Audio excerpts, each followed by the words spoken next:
எல்லோருக்கும் ஒரு அருமையான நேரத்தில் குட் ஈவினிங். ஆமாம், காலையில் நேரம் ஆகி போச்சு. அவசரம் சோறாக்கணும்னா சரி என்ன பண்ணுன்னு கேளுங்க.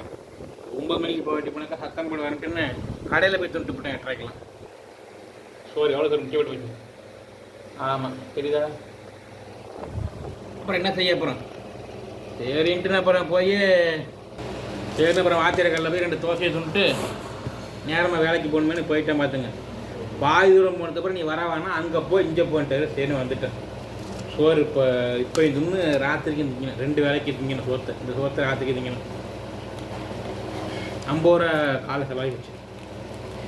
ஆமாம், சரின்னு அப்புறம் என்ன பண்ணுறது, கடையில் சாப்பிட்டேன் இன்னைக்கு. சரின்னு அப்புறம் குழம்பு வாங்கிட்டு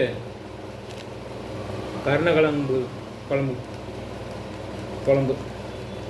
ஆமாம், பேசாமல் இன்றைக்கி வேலைக்கிழமை, நாளைக்கு வெள்ளிக்கிழமை. தக்காளி வெங்காயம் நைட்டு வணக்கணுன்னாக்கா வியாழக்கிழமை நைட்டு, வெள்ளிக்கிழமை 3 வேளை, 4 வேளை, சனிக்கிழமை 3 வேளை, 7 வேலைக்கு வந்துக்கும். சரி ரைட்டு.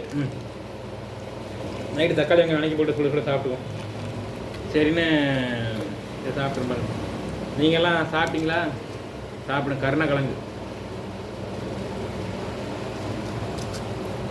சரி நண்பர்களே, ஐயோ 1 மணிக்கெல்லாம் போய் சாப்பிட்டு வர நேரம் இப்போயே மணி 1:25 ஆகி போச்சு.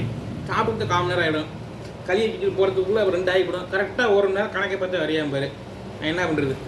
சரி பாய்.